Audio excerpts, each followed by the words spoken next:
Hello students, good morning. I hope you all okay and your parents will be okay. So you listen one thing very carefully. This is the most crucial time you are at home and you can utilize your time properly by giving it to your studies without thinking of other things. You can only focus on your study. This will help you in future and to score good marks in the exams. Okay students, so let's start at chapter 16, that is management of natural resource of class 10th. Let's understand what do we mean by management of natural resources. First let's understand management. Management means when we are doing anything with a proper sequence or proper arrangement. Like when you are maintaining your prayer notebook, suppose take example, you are maintaining your biology prayer notebook. You are doing chapter first, then chapter second, chapter third, chapter fourth, so on.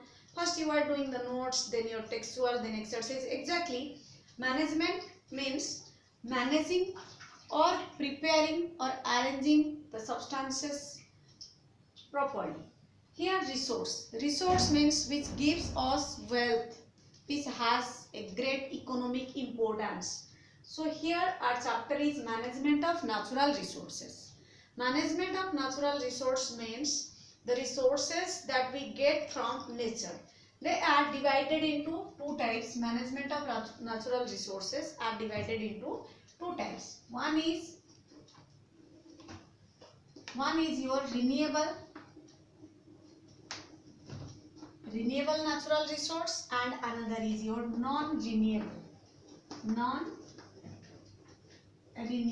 natural resource. Clear? So renewable means the resource which can be renewed or we can get again and again. The resource which can be renewed or we can get again and again. It will not finish.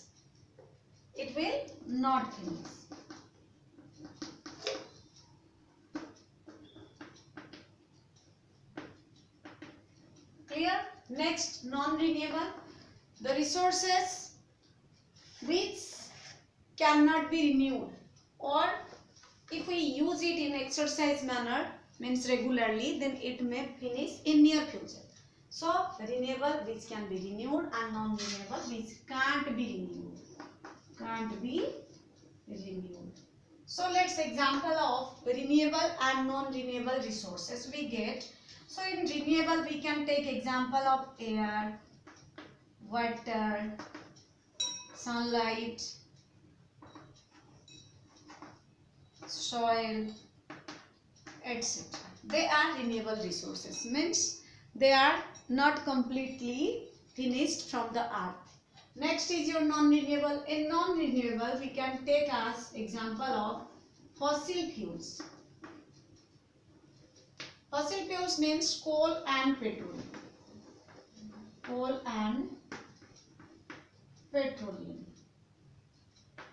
Other minerals also.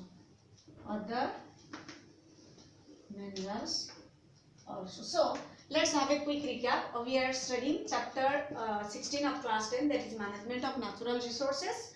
And natural resource means the resource which we get from the nature. They are divided into two types on the basis of their finding how we get them.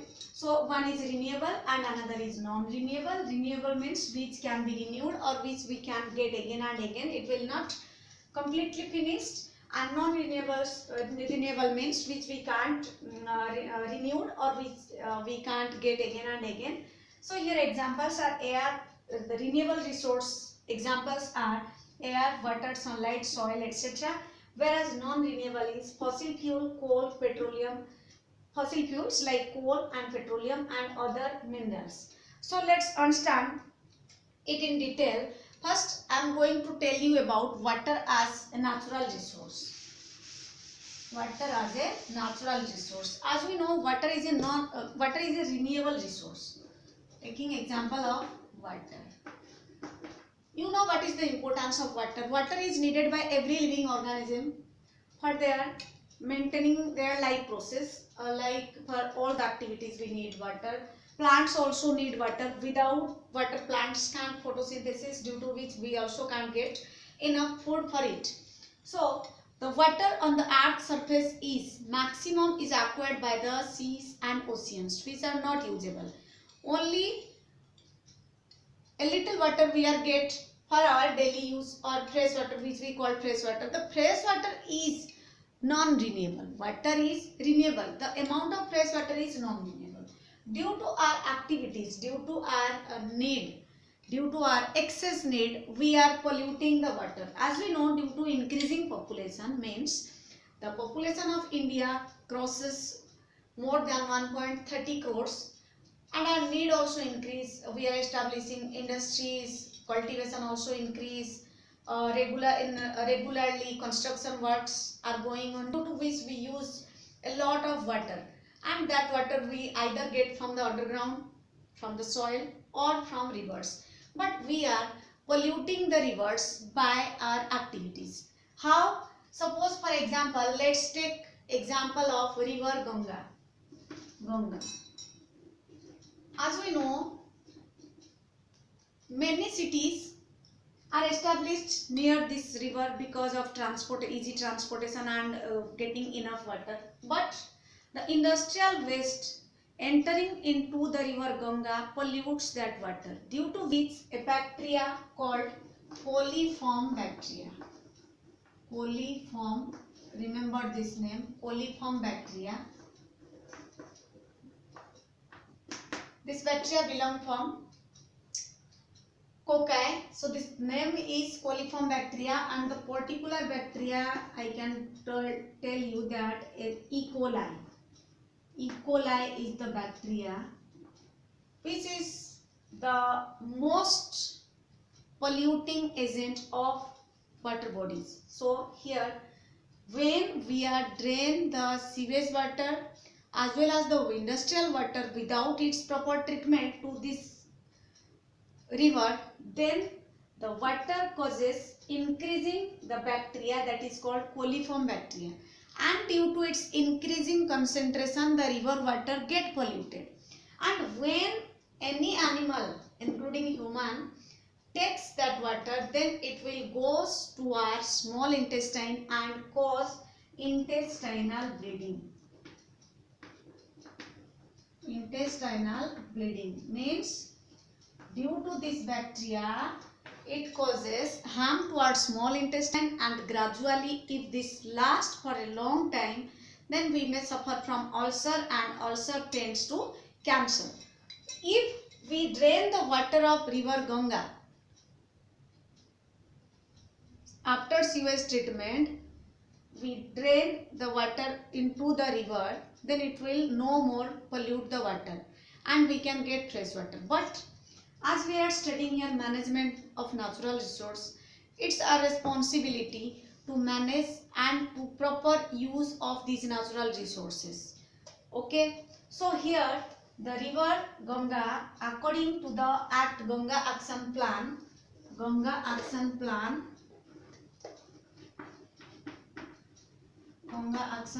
which is done in 1985. According to this plan, no sewage water and industrial water should be directly drained into river Ganga, as it pollutes the water and harms not only the animals, human beings, but also it affects the crops.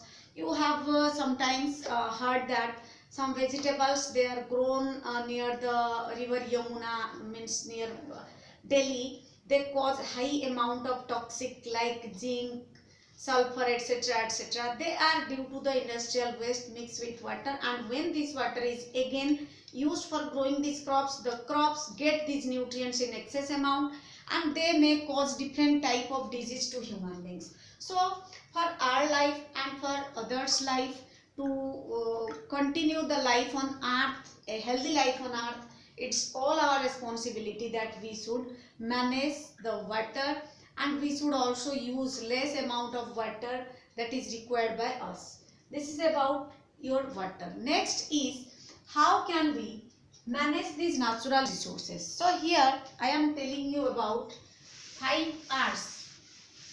How can we, next topic is your how can we manage the natural resource. How can we manage the natural resource. Manage the natural resource. So you can see this that by 5 R's, by the help of 5 R's, before it you have studied about 3 R's, but now in your new edition of NCERT book, that is 5 R's. What are these R's represent? One is your reduce, then your recycle, then refuse, repurpose,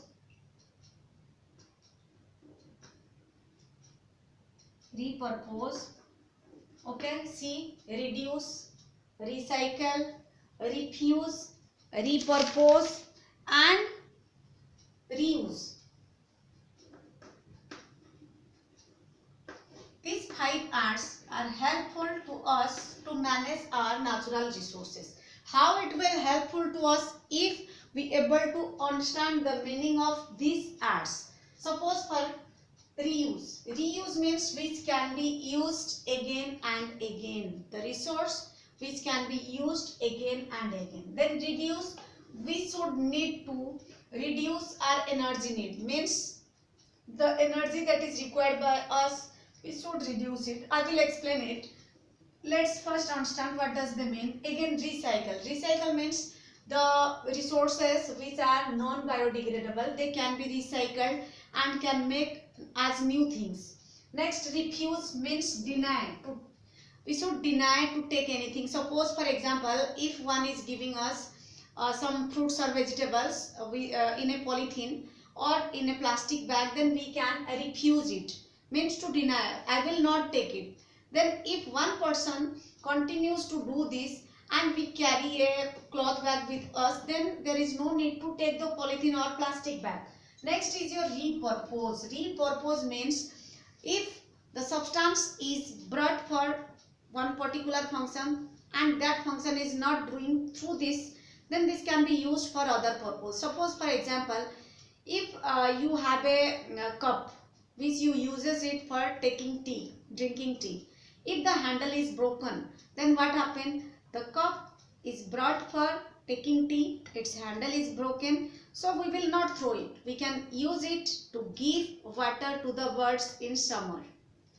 That's called repurpose. Means when any object or anything, any substance that come for one purpose and that purpose what not occurring in this thing, then it cannot be thrown, it can be used for other things. Suppose for example, another example, if in your house your mother making tea with a saucepan, if its handle broken, then the saucepan can be used to grow coriander leaves. Means putting soil in this, we can add some seeds and we can grow tomato or coriander in it in our kitchen garden. So this is repurpose. So let's understand these in details. First, reuse. Reuse means we should use some things again and again.